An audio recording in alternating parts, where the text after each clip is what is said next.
It's about policing, and it's about France's relationship with its banlieue, its working class suburbs. After 2 nights of rioting, the battle line's drawn over Tuesday's police shooting of Nael, the 17-year-old who tried to flee the scene in Nanterre, west of Paris. One officer faces voluntary homicide charges. The fact that he's even in custody is a rarity in this country. Barricades and tear gas, well, they steadily feed France's news cycle. But the Justice for Nael march earlier in Nanterre highlights issues that are starkly different from the Yellow Vest movement or the more recent pension reform protests. We're going to be asking about policing, minorities who feel unfairly singled out, and the rioters who target symbols of the Republic like town halls. The riots have been instead compared here to 2005, when the death of two youths trying to flee police sparked 3 weeks of clashes and a state of emergency. The Republic and its politicians now have time and again since promised to draw lessons. But as Emmanuel Macron's visit to Marseille this week illustrates, that remains a work in progress. How to not just keep the peace, but improve the lot of all citizens across this divide we're describing today in the France 24 debate. We're looking at the Banlieues boiling point. Joining us, Ines Siddiqui, founder of the community organizing group Get Up. Welcome back to the show. Thank you. Welcome as well to André Racoteau, researcher and on security and defense issues at Paris 8 University. Hi. With us here in the studio, attorney William Juliet. Welcome. Hello. And France 24's Mark Owen. How are you? I'm very well, sir. How are you? I'm okay. The Great France to see 24 debate, where you can join the conversation you have on the hashtag F24debate. Mark, let's start with images that you filmed in that western suburb of Nanterre on Wednesday. These images, Francois, are certainly shocking to me to see this in proximity to shops, to people's homes, people just walking around. It made me feel incredibly sad, because this was meant to be a time when people would be celebrating Eid, expressing what's good about life, rejoicing in some ways, but you see that happening in the street. And of course, the woman we're seeing here is the grandmother of Nael, who we spoke to earlier when she pulled up in a car and basically gave us a proclamation about what she wanted to have: peace. She wanted to say that her grandson was a good boy, that things were being said about him that weren't true. She asked us to basically tell the story, which is what I've been trying to do since I was in Nanterre last night. And that story is one of great sadness for me, because for a young person like that to be shot in such circumstances is horrific. I think the political response has been quite positive in terms of, if you're looking for some kind of social justice, if you get the president, the prime minister, the interior minister speaking out the way they have, it can only be a good thing, one would hope. But then seeing what happened in Nanterre last night, the night before, who knows, perhaps even tonight, it clearly isn't good for the people and where they live. But one can maybe understand the frustration and the anger that is there. Yeah, we're going to talk about that political reaction, how it's starkly different from the one back in 2005. First, though, as you mentioned, there's the apprehension over what happens this Thursday evening. Earlier, there was a silent march called by the family of Nael in Nanterre. It included a minute's silence and some scuffles with police. The march concluded outside the regional state superintendent's headquarters. And there, as our reporters on the ground said, scuffles did break out. There's going to be, Ines Siddiqui, no tram service or bus service. As of 9 p.m., trams were targeted on Wednesday evening. Is that a good thing? I mean, the most important thing is that the anger of the people should be heard, I think. I think also the world needs to know what's going on in France. The world needs to know that 2 police officers decided that they could shoot and execute a 17-year-old in his car because they refused to comply. I think we should sit on this information for a little while and understand that the gravity, the depth of what's going on right now, and the anger of people. I have not felt such anger in the streets within the young people that we're working with since 2005. I think it's really like there's a shift here. And the fact that it has been recorded on camera is really something that we should consider. And before I ask you whether or not the charges pressed against the police officer will go to some way to soothing that anger, let's get more from Emerald Maxwell on what the state prosecutor and the government have been saying this Thursday. After 48 hours of interrogation by the French police watchdog, the police officer accused of shooting a 17-year-old during a traffic stop was placed under formal investigation for intentional homicide.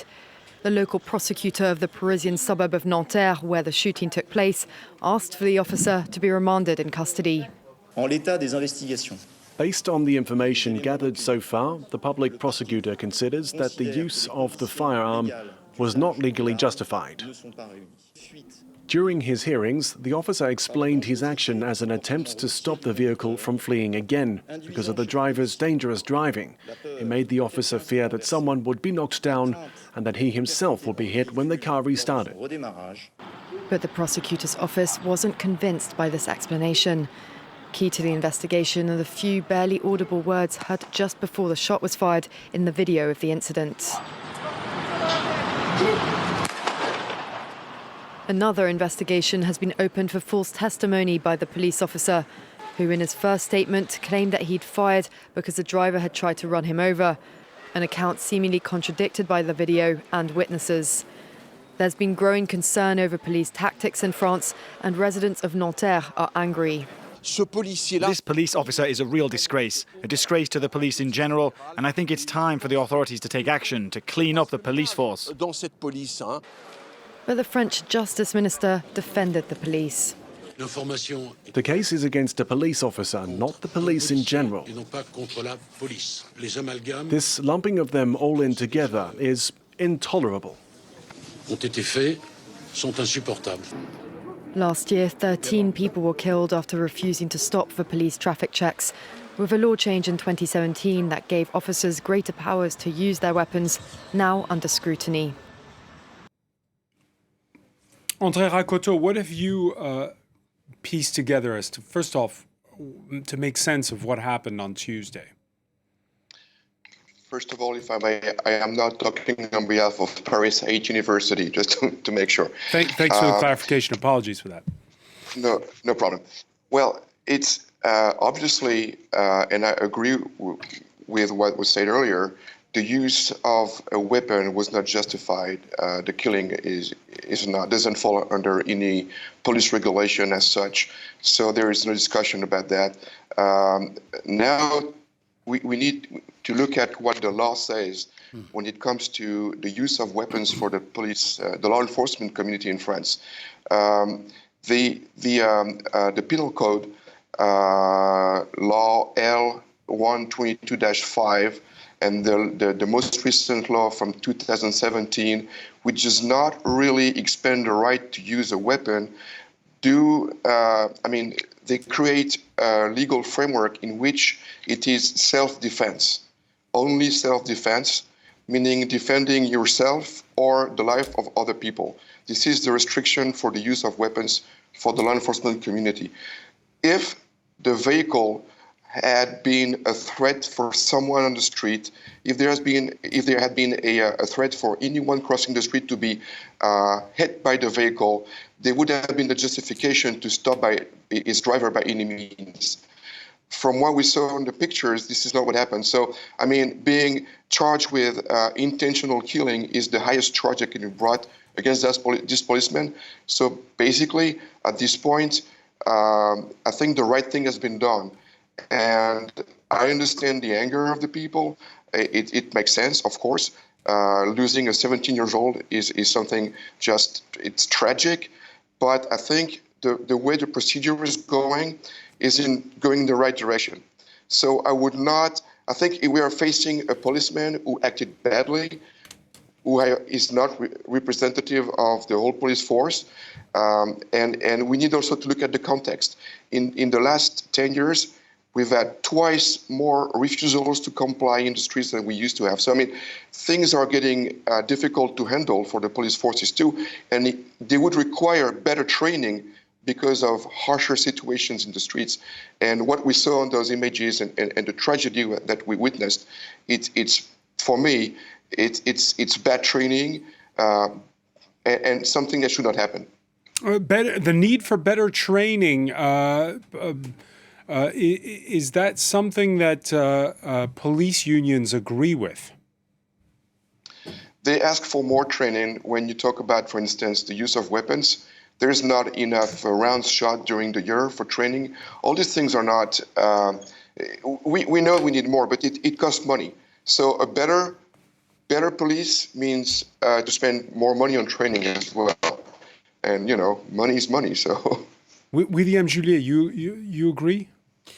I tend to agree with what was just said. The legal framework that was put in place in 2017 did change things a bit.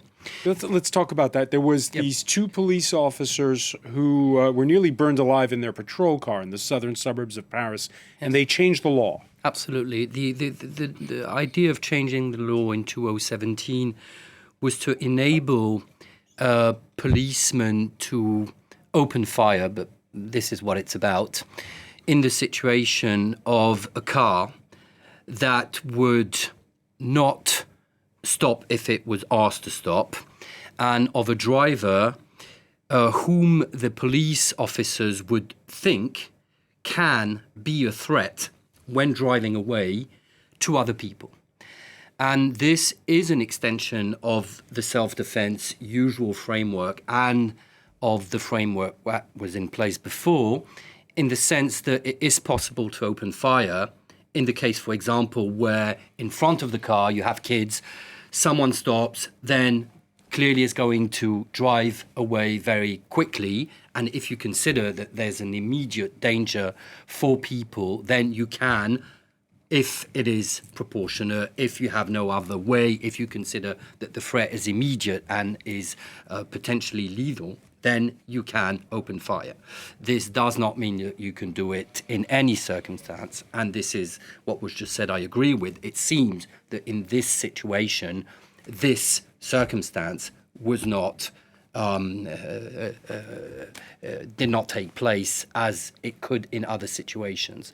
So there is a framework that may be dangerous in some situations, but that also enables the police, if it comes into place as it should, to take measures in comparison when they could not before.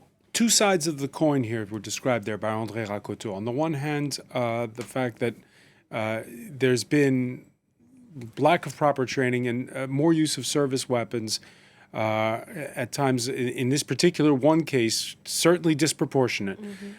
But and we've had what it was, I think, 13 people killed trying to flee the scene of in 2022. Compare that with Germany, that's had one killed since 2016. On the other hand, he's right that there's been a doubling in the number of people trying to flee from police. What does that tell you, Ines? Well, first of all, there's no life sentence in France, and obviously trying to run from a scene or not complying with the police is not an excuse. In this case, a death penalty. Is not an excuse to kill someone, especially if you represent the state, if you represent the values of France, which is the case for the police officers. I think what it means is that people are scared of the police, like more and more. People don't feel like a police officer will be able to have a fair judgment in some situations, so they prefer to flee and be fined or be prosecuted instead of complying with a stop and frisk, for example, or with a traffic control. And I think that's really something that we should take into consideration, because police is supposed to protect people and not scare people.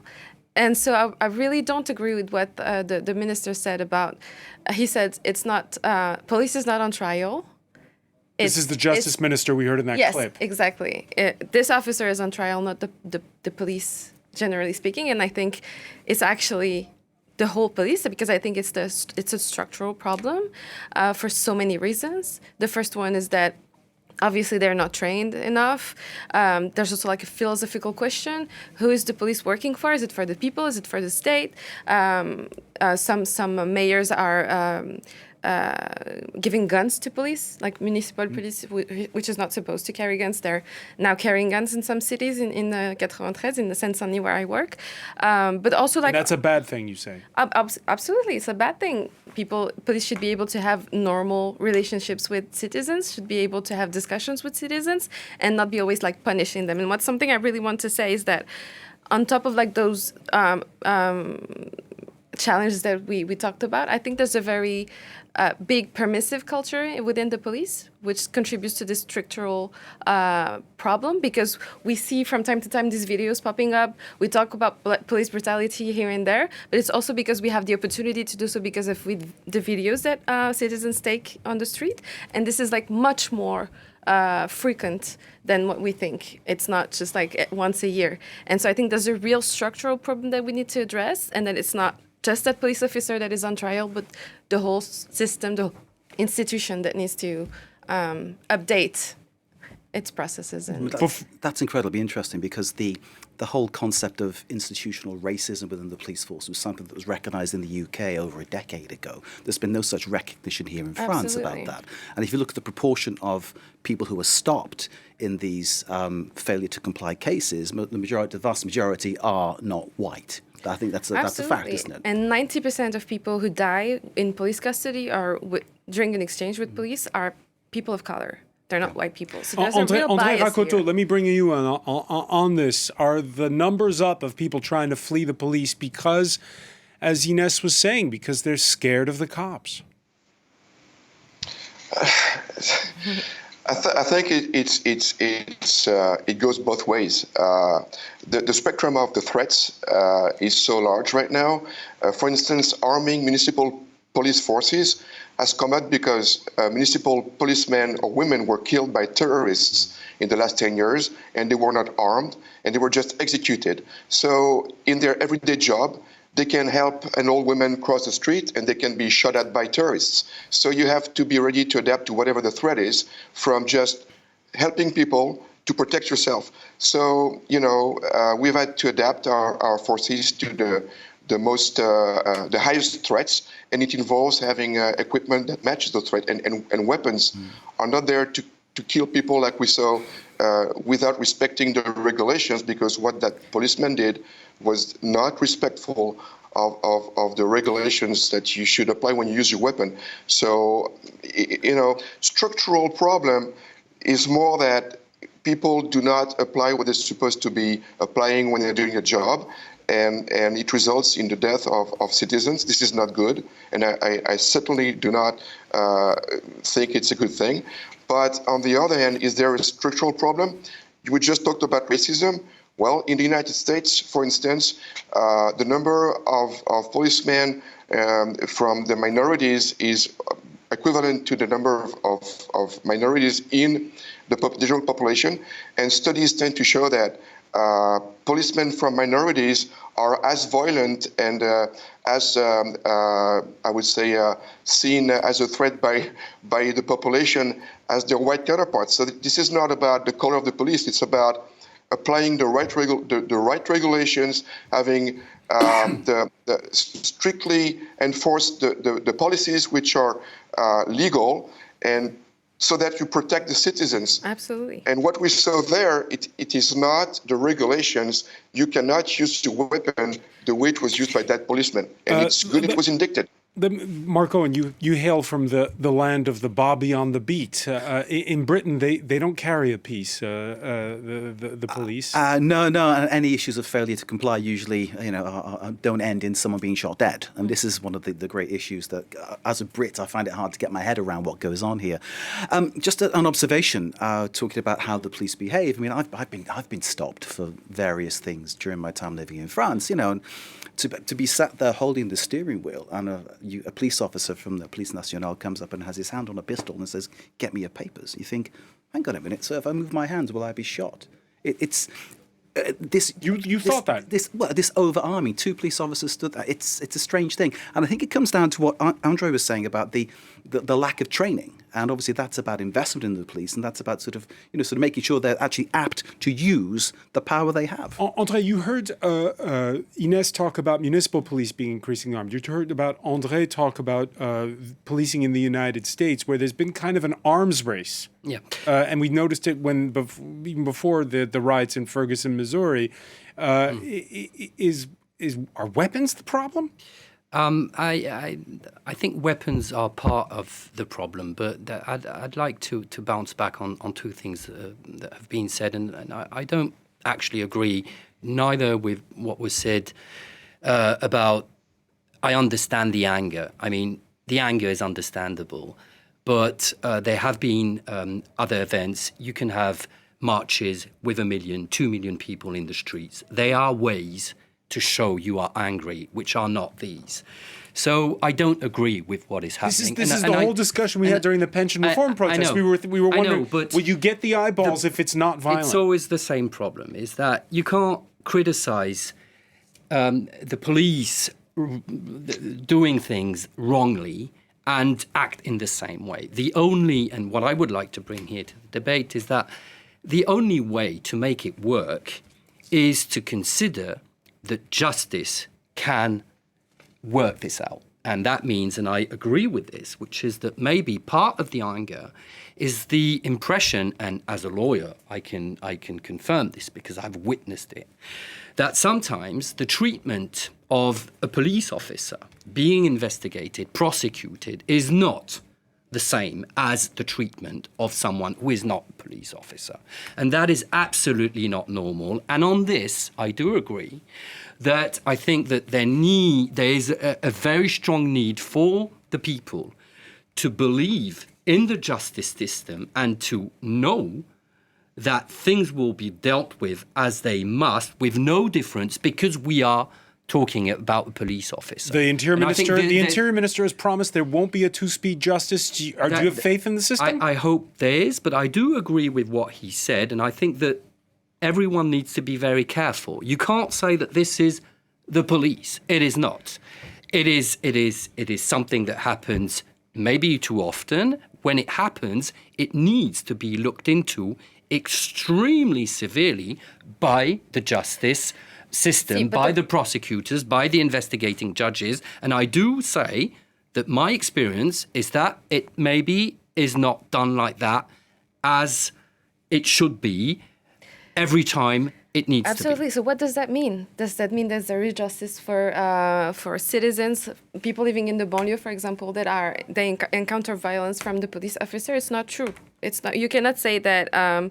First of all, police officers are not citizens like other people. They're representatives of the state. They should be. There should be like an exemplarity demanded from them.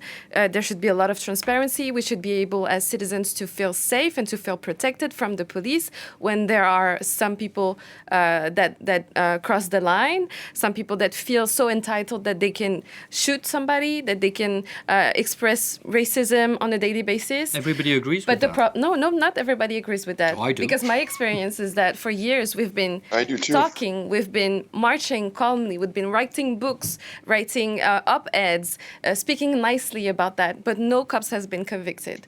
We have not seen any... Will this time be different? I hope so. I think this is what we need. We hope that that is not true. The government you can't say that able, no cop has been convicted in this the country government in the should past be 15 able years. to convict that true. police officer, to say to use this as an example and be extremely severe. Yes, I agree with that. We need that. We need for this government and for the state of France to show, to prove and to support those communities that are specifically targeted by the police and that feel extremely humiliated, hurt, and not supported. Because we hide behind the justice system, we hide behind a lot of different things. But I agree with that, but I think you need to condemn what we see here. You need to condemn the violence from the people.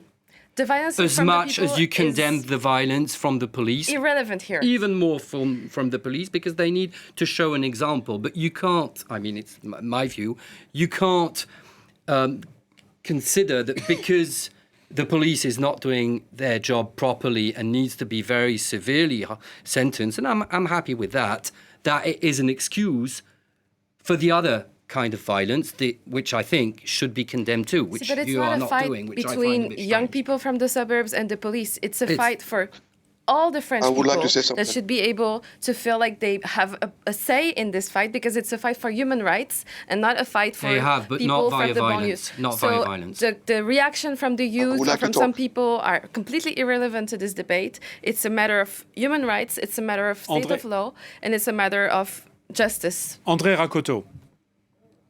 Yeah, I think we need to be serious for a second about the state of law enforcement in this country. We have right now in France, not counting the municipal police forces, about 250,000 gendarmes and national police officers. 250,000. If they were as bad as I've heard, you would have dozens of people killed every day, and this is not the case. We've had months of violent protest with the yellow vests. How many citizens were killed during this protest? None. You can compare with the George Floyd protest in the US, Black Lives Matter. So you're It waiting is for more incomparable. deaths? Is it what you're saying? What I'm saying right now is that we are in a situation in this country where, with a lot of police officers, just think about it, there are 800,000 police officers in the United States. We're a much smaller country. We have more police officers in France, and we have far less cases like this one than happened in the United States. So, I mean, our police forces are not in a situation where they are a threat to the population. Some police officers do things badly, and killing someone 17 years old is bad. He's being indicted with, he's been brought to justice. The policeman has been brought to justice for killing someone. He will be judged for it. I think it's a good thing. It is not the whole police forces. I do agree with what I said earlier. André Rakoto, how do you I think explain, let me ask you to play sociologist here, how do you explain the fact that in neighboring Germany, with a bigger population, they've only had one death from an incident of someone fleeing the scene of a police officer since 2016? I am not an expert at German law enforcement, but I know that they've been training, especially gendarmerie forces with their crowd and riot control forces.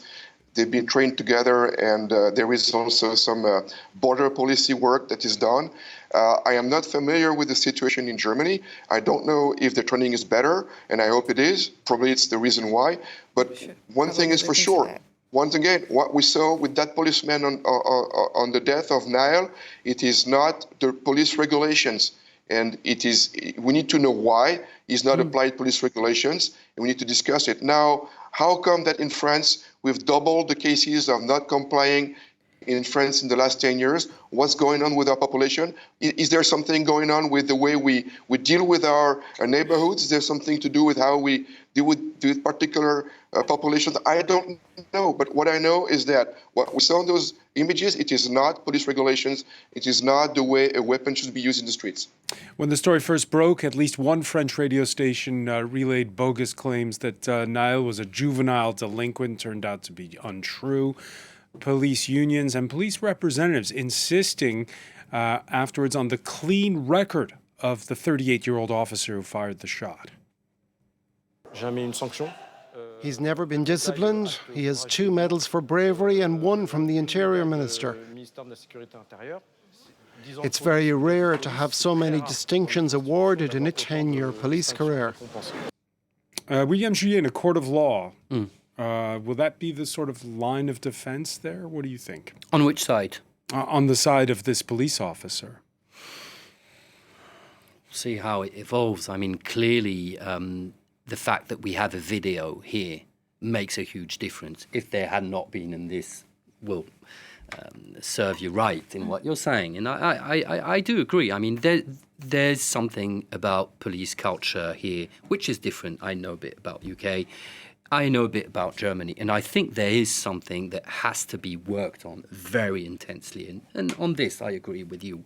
But I think this has to be done in cooperation, may I say so, with what is happening dans les banlieues, because these things go together.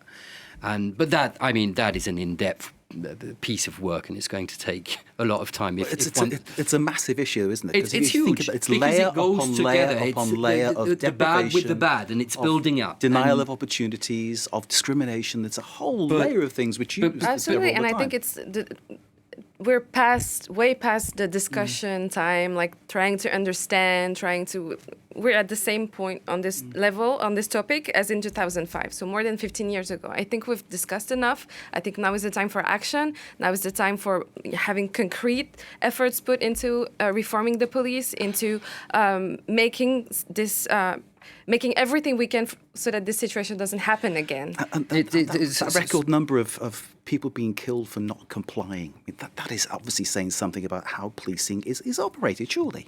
And also the increase in police opening fire on fleeing vehicles since this 2017 law has increased every year of more than 30%. So there is also something, maybe this law needs to be revised or not. Should André Rakoto, should that 2017 law be reviewed?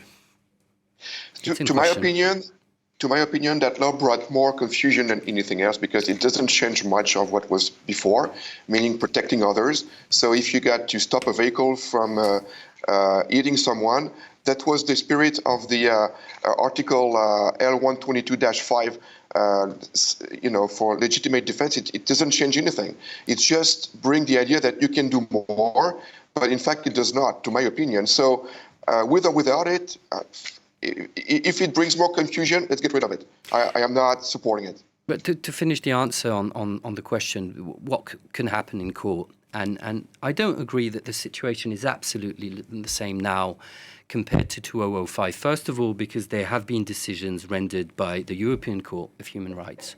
France was sentenced on Article 2, Article 3.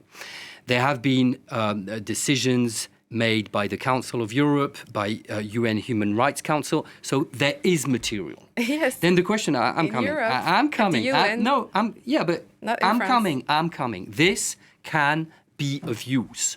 And, as I said before, I think that if the investigating judges, if the prosecution services, if when these things happened, if there is homicide, police officers end up in a cour d'assises and end up being sentenced with what people get for shooting people with no reason, maybe even more because of the exemplarité that you mentioned, then maybe that will start calming things down because people will think if that happens, it is not going to be with a no harsh response, which is something that people want, and they are right. So I think the change also will come from that, from the judicial answer, and from what will happen in court. And with this video, it is going to be complicated before court to say that there was a risk for anyone just in front of the car. And if I may say something? Please go to your other case. André Rakoto. Yeah, I think from a technical perspective, on the images, what we see are two traffic cops on motorcycles, police law enforcement officers on motorcycles, and everything on their posture is wrong. Being on the windshield like that, I mean, there's nothing in the police manual that says you should be bent on the car like this. I mean, to me, it speaks of something that is very wrong to start with. Now, I think that videos are a very good thing. Police officers carry now cams on their equipment. People can film things with their telephones. It is great because a force like the French police force, the gendarmerie force, they should not have anything to hide. So the more they're exposed, the more their actions are exposed, and they expose themselves. It's a good thing. So I think it's more clarity, and I just think it's good. That's the point. Without that video, we wouldn't be having this conversation. It would be bang to rights, and they would be saying what they usually say, and it would be complicated to say that they are lying. That is true. And the right to film was like the state tried to prevent people from being able to film the police. So it's not going in the right direction. That's why I'm saying it's a structural problem. We need laws. We need support systems for the citizens. We need to feel transparency and feel like we can trust our state and the police, because as you said, today people from the banlieue, when they, for example, Assa Traoré, for her brother Adama, she turned to the UN, to Europe, to bring light on this case, because France is not taking care of this But one issue. thing too is that the police, and our society also needs people when police does something good, that it is said, because they also need to hear that sometimes they are doing good things for our society, which I imagine is true. No one can say that it would function without police, and it is true, and that is not true in the UK. You have support of the police from the people, and we had that after les attentats. We had a beginning After of that. 2015 Yeah, and for the first time, I felt that people were saying, okay, cool, there's a police somewhere. And sometimes we need the police. And I think that from the banlieue too, it would be good that sometimes we hear that sometimes the police also are supposed to help people live in the banlieue without, for example, drug dealing. Marco, when you were in Nanterre, Which is going in the right direction. We saw at the outset. Thank them for doing their jobs. We saw at the outset that clip when you were watching Nael's grandmother returning to her home. What was the mood between you felt in that regards, that interaction? Because you saw those officers in that scene you filmed. You speak to an old woman who has lost her only grandson, who is visibly upset. A whole family we first met her in the car. Clearly, everybody's upset. There's a whole sense there of a detachment. Yes, she's making a call for calm. The optics of the armed officers standing all around her doesn't really gel with that. There's a whole sense that this isn't going to go the way that she would like it to go, which is incredibly sad, the whole thing. One can't begin to imagine what the family's going through, what she's going through. So first difference with 2005, we've just talked about it, is the fact that you now have the digital age where more people can film. Second difference was back then, France had this law and order interior minister who was getting set to run for president. Nicolas Sarkozy at the time accused of throwing fuel on the fire. This time, France's president, Emmanuel Macron, happened to be on a 3-day visit to Marseille when news of Nael's shooting broke. Macron, who was trying to make good on that campaign promise to check in on improving the lot of working-class suburbs. Here's what he had to say. We have a teenager who's been killed. It's inexplicable, inexcusable, and these are words of affection, shared sorrow and support for his family and loved ones. Macron's words drawing heat from the far right, which wants a state of emergency. The words expressed by the president are really excessive and I think irresponsible. Is the act inexcusable? Is the act inexplicable? That's for the judiciary to decide. Every time something like this happens, we say that the far right is going to make political hay with it. How about this time? Is that going to be the case, William Julien? I think so. They do it every time, so I imagine that it will happen again. And I think that what we were discussing, this new law, what happens every time there is an attack on the police, which is not acceptable.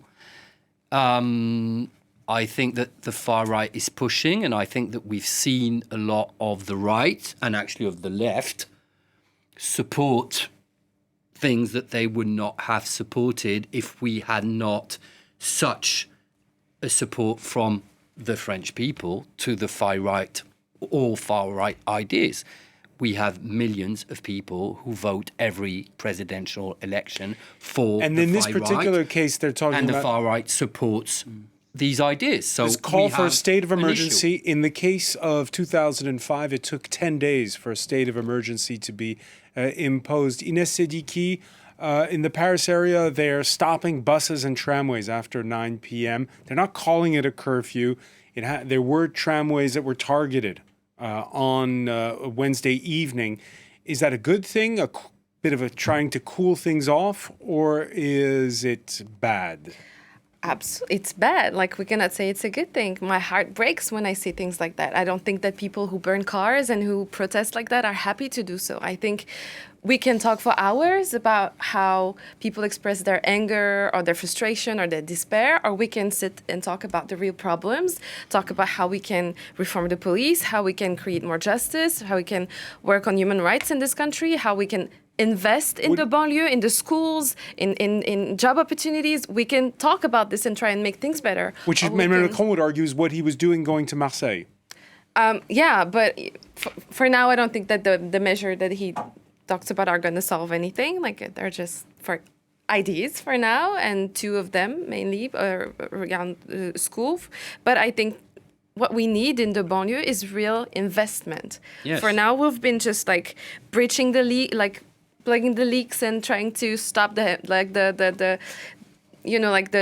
mitigate the numbers or mitigate the risks. But we really need France to understand that these areas, these territories need real investment. They need schools that are as performing as in the center of Paris. They need transportation that are as performing as in Paris. They need real respect and investment in the people, and that's not happening. André Rakoto, you know the United States well. Emmanuel Macron, happy to talk about inequality and admit the problem that, as described by Inès. Not so happy to admit institutionalized racism. Your thoughts on that contrast with the U.S.? Well, the debate is going on in the U.S. I mean, not everybody agrees with the idea of structural or racism. I mean, myself, I tend to think that when laws were racist, there was such racism. But now that the laws are the same for everyone, it's difficult to argue that the system is racist. People are racist, and people within the system are racist in France and in the US, and it causes problems. And especially when the system protects those who are racists. But the system itself, is it racist? The laws are not racist anymore in both countries. When the system protects racist people, the system is racist. No. When the system protects racist people, the system is racist. No, that's not what I'm saying. When people within the system doesn't mean anything. No. There's not a system. The processes. This is not real life. It's not a question of people are happy to burn or not cars. It's just people must not burn cars. And when we will invest, die when they come to the but you police. can't justify what people do, saying it's because we should do something else. We need to invest in the suburbs. We need to sort out where the problems come from.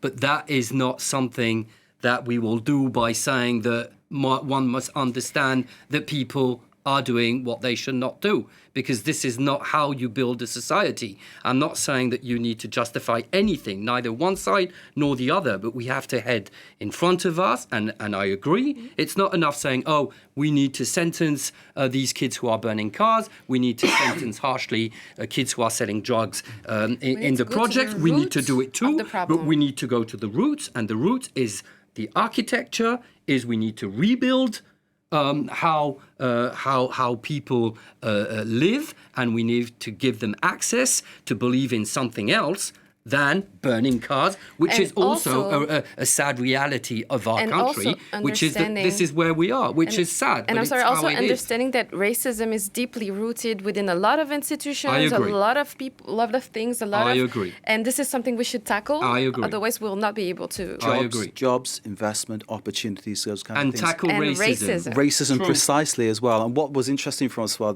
last night when I was in Nanterre was the sense that the people there didn't trust the media. They were thinking that we were there just to spin some propaganda line, and that really cut me, to the quick, because I'm there to tell the truth. That's the raison d'être. Did you argue the point with them? It was pretty difficult because there were 20, and there was an actual threat and physical violence, so we had to sort of walk away. Because to bounce back on what was said, and I said there's a system, such thing does not exist, and that is what these people do to you journalists, because they say you are part of the system. And that is where the system is a dangerous concept. And this is far right, far left, and with journalists, you have lawyers, you have... Can I just clarify? It's not the first time I've been threatened on a job, and it won't be the last. But I mean, certainly I was expecting that kind of hostile reaction. We got the hostile reaction.